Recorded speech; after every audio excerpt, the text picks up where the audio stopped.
Hello, I am Manny Velasquez Paredes, the director of the LGBT Resource Center here at the University of North Florida. My pronouns are he, him, and él because I am Latino and I like to represent. It is my pleasure to welcome you to tonight's Building Bridges Creating Community virtual event. Now, in its 14th year, the annual Building Bridges Creating Community event has served as the main fundraiser for the UNF LGBT Resource Center. Last year's event was held at the home of Dr. Scott and Mrs. Alex Ackerman. This year, due to COVID, we had to find a little bit of creative solutions, which involved many hours of pre-recorded video from our speakers. But before we get started, I would like to thank a few people and corporations who made tonight's event possible. Our longtime title sponsor, Florida Blue, our benefactor sponsors, Dr. J. DUTTON and Dr. Paul SHILLING, and Brightway Insurance, Michael and Glenn Miller.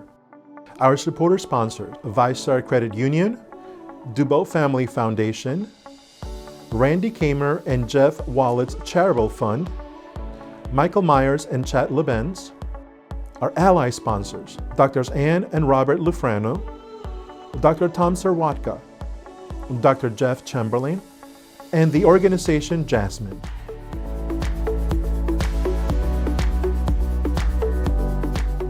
I'm Dr. Ilana Schrader, Senior Vice President of Healthcare Services at Florida Blue and President of GuideWell Health. I'm also the proud executive sponsor of Florida Blue's Respect Employee Community. Communities are a place where groups of people, bound by common interests, can network with each other.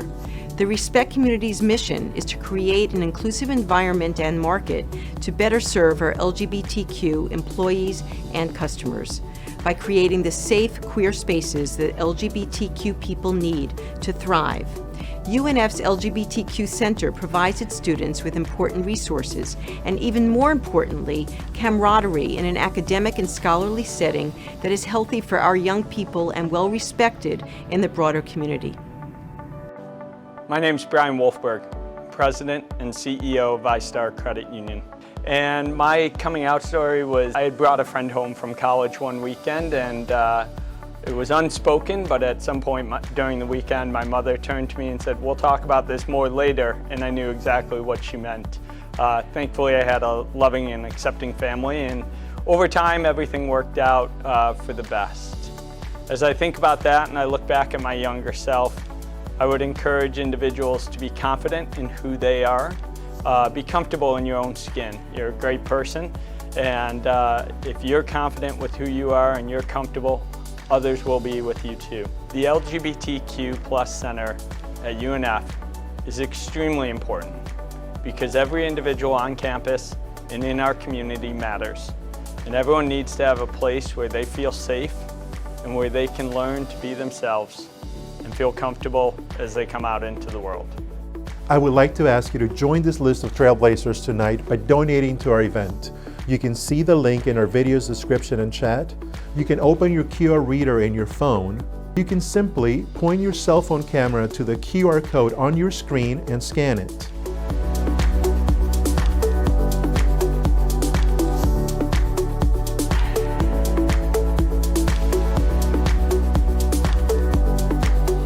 I would like to introduce you to our Vice President and Chief Diversity Officer, Whitney Meyer, and to thank her for her guidance and mentoring. Hello, my name is Whitney Meyer, pronouns she and her, and I am the University of North Florida's Chief Diversity Officer and Vice President. Welcome to tonight. I don't know about you, but I am very excited. I hope you can feel my virtual hug and virtual high five that I'm giving you right now, because tonight is such a special night. Are you ready for some fun? I'm ready for some fun. I'm ready to hear some stories, and I'm ready to be impacted for such an eventful and meaningful night tonight.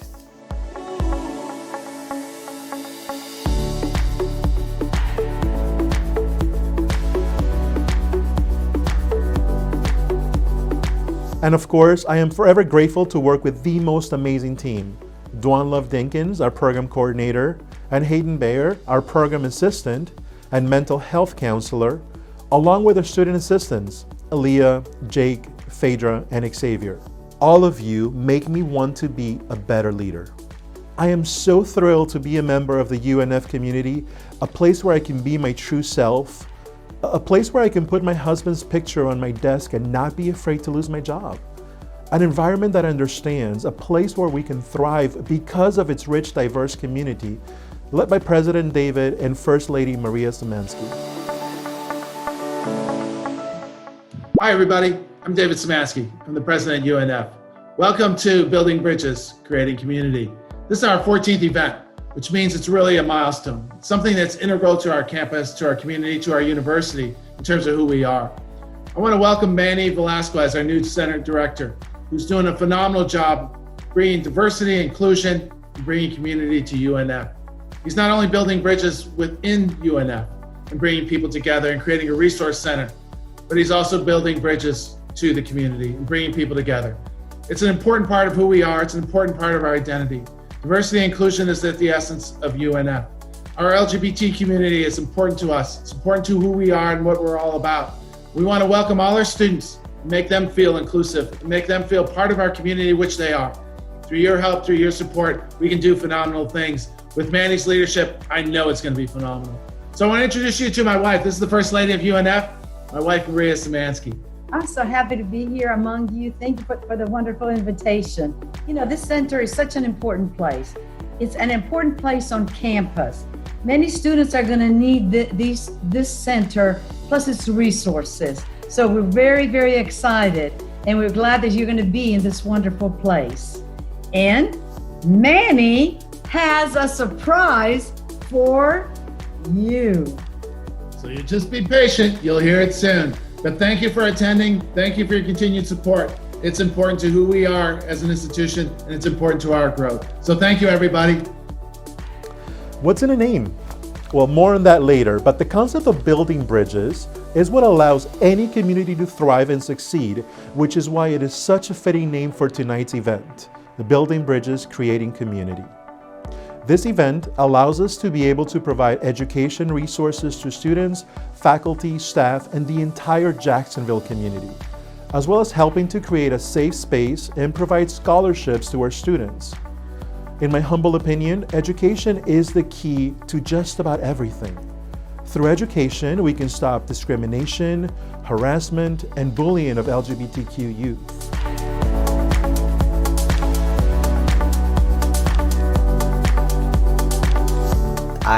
I've been to this event the past 8 years, I think. Pretty much since I came to UNF, I've been going to this event.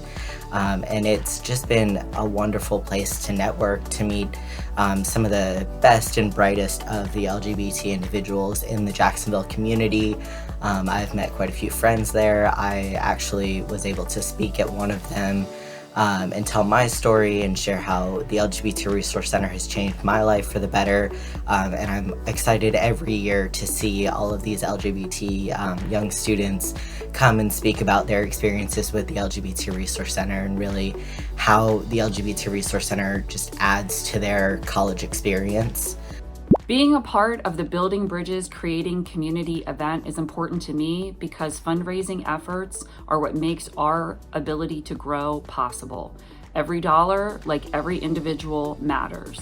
I find Building Bridges community scholarships to be very important to me because it keeps the LGBT Center going, and it helps the center provide a safe space on campus for students and for faculty at the university. And it also kind of helps build a better community in Jacksonville in general.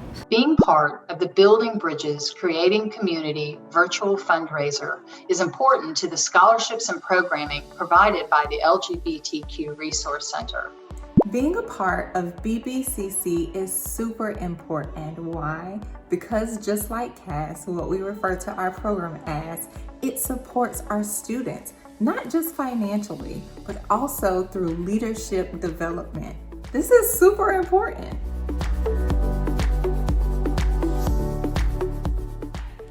Did you know that 20% of today's youth identifies as an openly member of the LGBTQ community? And over 50% say that they are something other than heterosexual. Those are big numbers, yet our LGBTQ youth in Jacksonville are more likely to experience discrimination, harassment, homelessness, and mental health when compared to their heterosexual peers. This is why it is so vital that you are here with us today, helping us to build these bridges, to unite the gaps within our communities so that we can lift each other up and create a much better community, a better Jacksonville.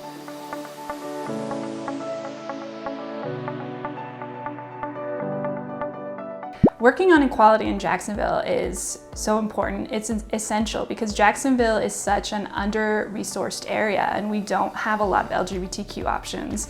We have Jasmine for LGBTQ youth, but when it comes to adult services, there's not a lot of resources for how big our city is. So any resources that we have are really essential, including the LGBTQ Center. Working on equality in Jacksonville is so important to me because though I'm a military brat, I have lived here the longest of any place I've lived in my life, and just how big Jacksonville is, it's just appalling that we don't have as much equality and freedom with LGBT individuals in Jacksonville.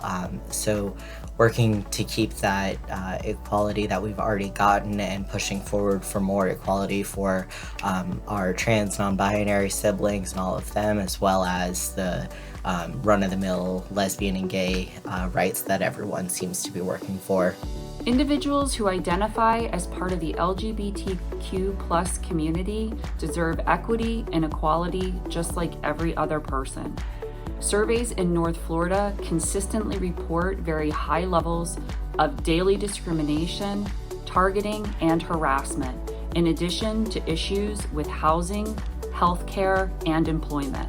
With BBCC's assistance, partnered with our students' unique ideas and ways of thinking, imagine the opportunities that our current students are going to build for the up and coming generations to come. This is why equality in Jacksonville is so important, because it levels that playing field for our students that'll catapult them to success.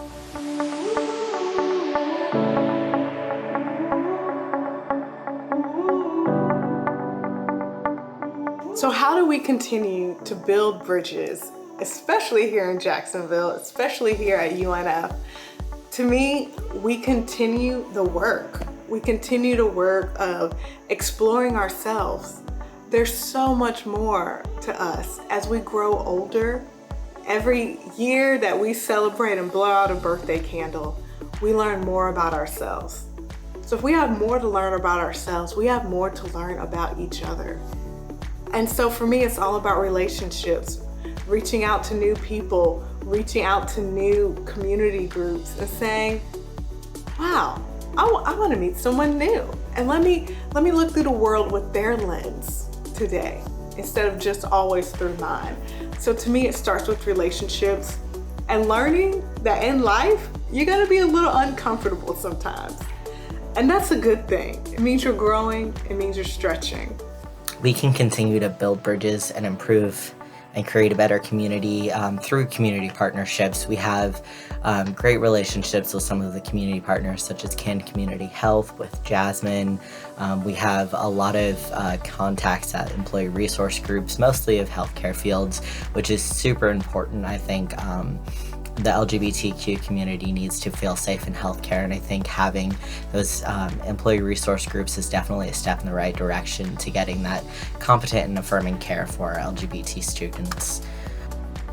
We can continue to build these bridges by listening and really trying to understand all of the areas that people come from, all of their experiences and what they have to offer.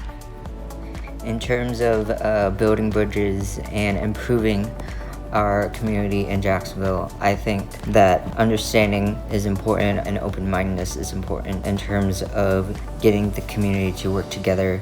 We need to build relationships with our community leaders, our places of worship, employers, our healthcare providers, in order to help bridge the gap in misunderstanding, confusion, and fear that prevents healthy ways of treating one another. With your help, we can maintain and expand our efforts through trainings and community events and activities that provide visibility, which is essential for change.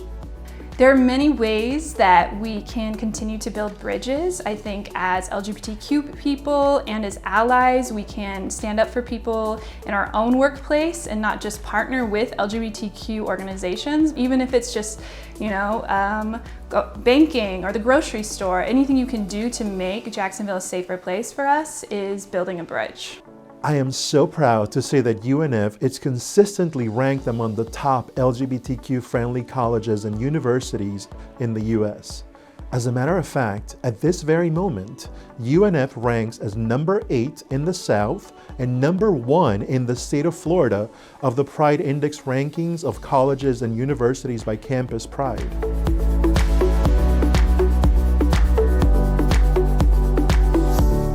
There are so many reasons why the LGBTQ Center is important, but I think I'll stick with a couple of the big ones. The biggest one, I think, is visibility. So being visible on the campus as an LGBTQ center and showing students that you can be a professional gay, you can do all of these wonderful things and still be an LGBTQ person, and that doesn't have to hinder you in any way. I think is the best reason, or the most important reason why the LGBTQ Center is here. This center is a place where you can be your full self. This center, what makes it so special is the staff that works there. You see Manny, you see Dwan, you see Hayden, they give their all to this center. They are continually growing and stretching themselves so that way they can continue to grow and stretch the rest of us. And what other center does that? So thank you to our tremendous staff for all the ways that they help the rest of us grow. Well, as an LGBT person, one often experiences an intense feeling of being alone and not valued for the individual that you are.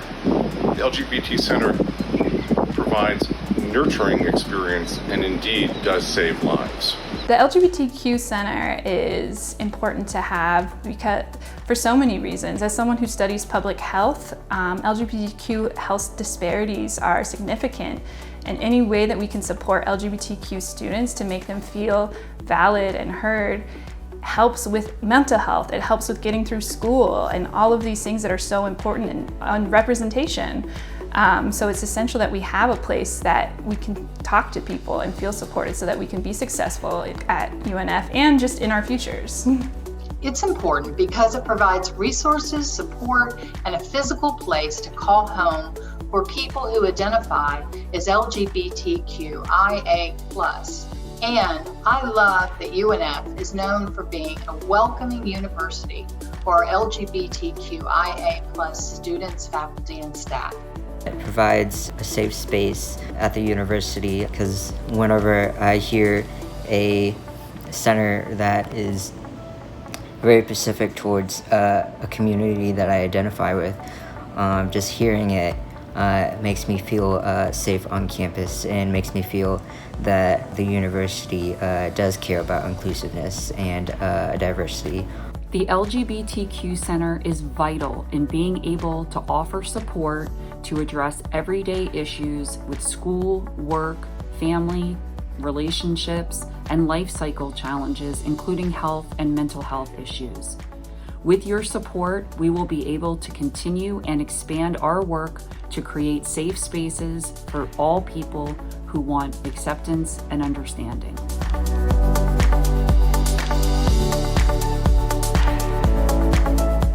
My coming out experience was actually a little bit crazy. My mother actually is the one who helped me to come out. It took me a while for me to come out to myself, and then when I finally did, my mother made me realize my situation, and she helped me to make sure to tell the rest of my family. Oh my gosh, a coming out story about myself. Well, coming out is a process, but I think the one that comes to mind was when I was 19, and my mother very frankly asked me specifically, "Are you a homosexual?" And I looked down and sheepishly said, "Well, yes." And then after about a 5-second pause, which seemed like 80 years, she said, "Well, don't tell your father, it would kill him." My coming out experience, I would say it was very easy coming out to my friends, and it was very tough, and I had to learn to be patient in terms of coming out to my family.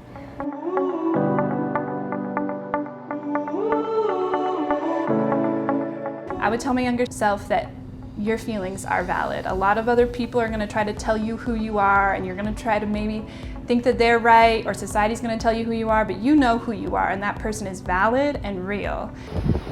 What advice would I give a young me? Well, I would say do not be so afraid of what you think people may be thinking. Sometimes you'll be very surprised by the freeness of people's acceptance. Your fear of what may happen probably will limit what you experience in your life. Be yourself. Completely. 1000%. Bring your full self everywhere. The one thing that I would tell my younger self is that what you're thinking is possible. It may seem like it's not possible. It is possible. It is possible to change your gender. It is possible to not go through everything that you thought you had to go through in order to be yourself. So I think that's one thing I would tell myself, especially in high school. I would tell my younger self to take more risks. I know that I stopped myself from doing many things when I was younger because of the fears that I had of being neglected or picked on because of the fact that I was a gay man. So I would really just tell myself to take all those risks and not be so afraid, because it does get better. I would tell my younger self that it's okay to come out. I waited entirely too long to come out as transgender, and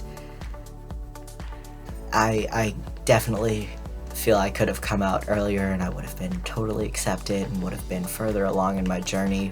So I would tell my younger self that it's okay to come out. It's okay to be yourself.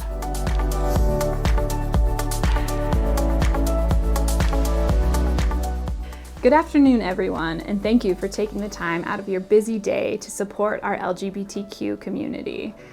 I know we're all experiencing a lot of screen time these days. I know I am with work and school, so it means a lot that you are here and watching our event today. My name is Abby George, and I'm currently a student at UNF, and also a recipient of the Building Bridges Creating Community Scholarship. For those of you who don't know, this is a scholarship that supports students who are dedicated to social justice and the LGBTQ community. Part of applying for this scholarship included a short essay on how you have contributed to the LGBTQ community, as well as any challenges you have faced and overcome. I would like to address the latter first, then conclude with my LGBTQ health equity work. So often we hear coming out stories that fit a familiar narrative. Being gay is something you're aware of early on, but you don't feel comfortable admitting it to anyone because of the often heteronormative society we grow up in. Inevitably, there's a breaking point in which you come out to your family and they either celebrate you or reject you, and then you skip off into the rainbow sunset feeling, at a minimum, you at least accomplished being true to yourself. However, this narrative is rather limiting and doesn't actually describe many of our stories. In fact, for many of us, coming out is a lifelong journey that isn't limited to that one pivotal conversation. I know my story didn't play out like that, and so many of my LGBTQ peers don't have stories that are so easily commercialized. When thinking about the challenges I faced in my own coming out experience, I think first about my upbringing in a conservative Mormon household. Growing up, being gay was something that was rarely talked about, and when it was discussed, it was always in the hushed tones of disapproval. In fact, I can pinpoint the exact moment that I found out what being gay was. I was in love with Elton John and his music as a kid, and I remember watching him play a tribute song at Princess Diana's funeral. I boldly explained how much I loved him to my mom, and she said, in a disapproving tone, that he was gay and wouldn't love me. I asked her what that meant, and she said only he loves men. Other than that brief explanation, I had no idea there was more to being gay than just men loving men. All I knew was that I couldn't marry Elton, and thanks to Sunday school, that gay people weren't allowed in heaven. So not only was I not going to get to marry Elton, I also wasn't even going to meet him in heaven. I remember being sad and disappointed, but I'm honestly not sure if my 8-year-old self thought about it too deeply after that. I had no reference point for what LGBTQ actually was, other than something that was sinful, and your family would be very disappointed in you and talk about you in hushed tones. While through the eyes of a child, those thoughts seemed to float through easily, I didn't realize that the harmful messaging was laying the deep foundation of so many of my challenges ahead. Fast forward a few years and those messages turned into something so much more damaging than a singular, quick, childish moment of sadness. According to the CDC, LGBTQ youth are 3 times more likely to contemplate suicide and 5 times more likely to attempt suicide than their heterosexual peers. I am part of these statistics. I contemplated suicide many times, as well as attempted suicide when I was 18. I honestly didn't think I was worthy of a life, and if I was just going to end up in hell anyways, what was the point? At that time, this felt like the most insurmountable challenge I would ever face. Surviving the rejection, confusion, depression, knowing that something was different but not sure what. While I identify as queer now, there weren't as many resources or letters in the LGBTQ alphabet back then, so I wasn't sure what I identified as. I just knew I wasn't straight. However, it's been 12 years since that time in my life, and looking back, I realized that while the severe mental health at that point was very intense, overall, it wasn't the biggest challenge. The biggest challenge by far was something much more insidious, a challenge that I still struggle with sometimes, but I'm slowly getting better at. As I wrote about in my application, my biggest challenge in life has been to learn to love myself despite all of these challenges. Being raised in a religion that told me I was diseased for being LGBTQ, to a society that told me it was just a phase and my identity wasn't valid, I struggled with taking up space and wondering if I was actually less than. Maybe my thoughts and ideas about the world are wrong.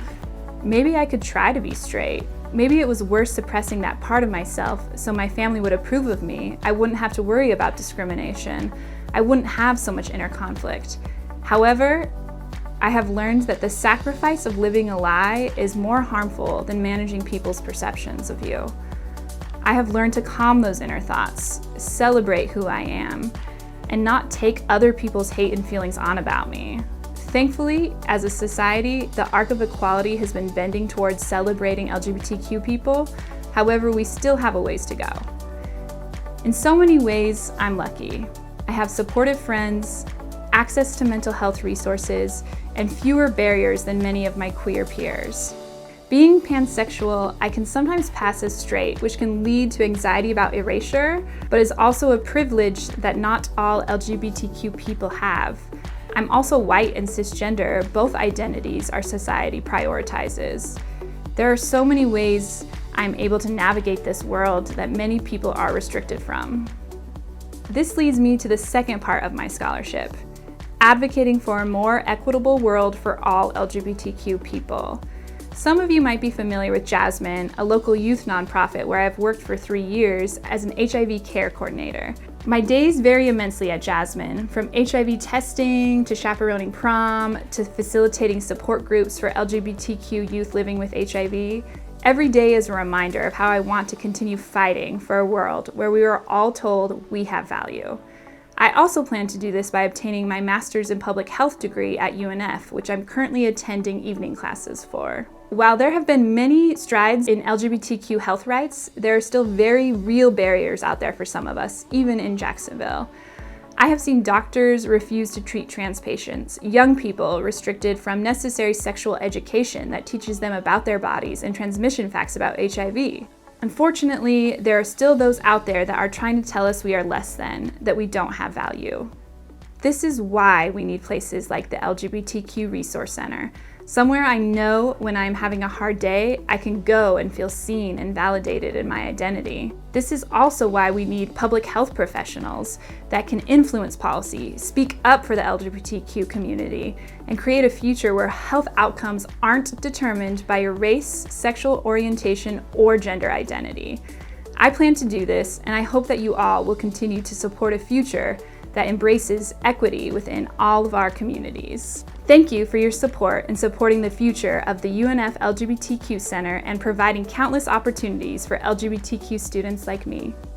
And this is because of you, because of your guidance, because of your donations, because of your mentorship, and because of your cooperation, we are able to make these giant leaps happen. And we sincerely thank you. Mil gracias desde lo más profundo de mi corazón. So please join us by making your tax-deductible donation today. Click on the link in the description or point your cell phone's camera to your screen and scan the QR code you see on your screen right now.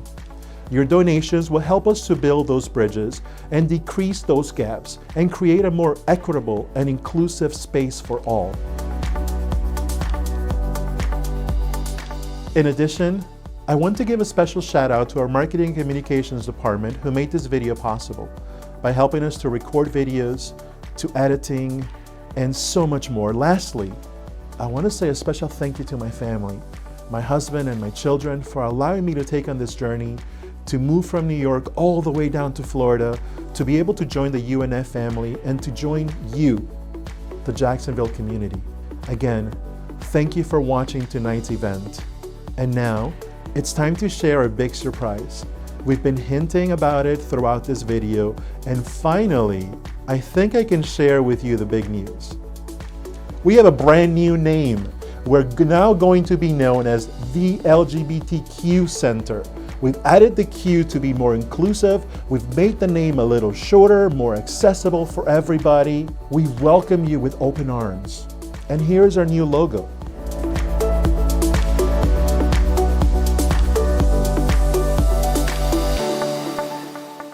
Thank you again for joining us and for all of your support.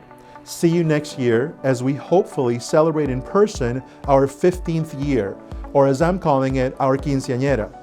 So good night and stay safe. Virtual hugs, everyone.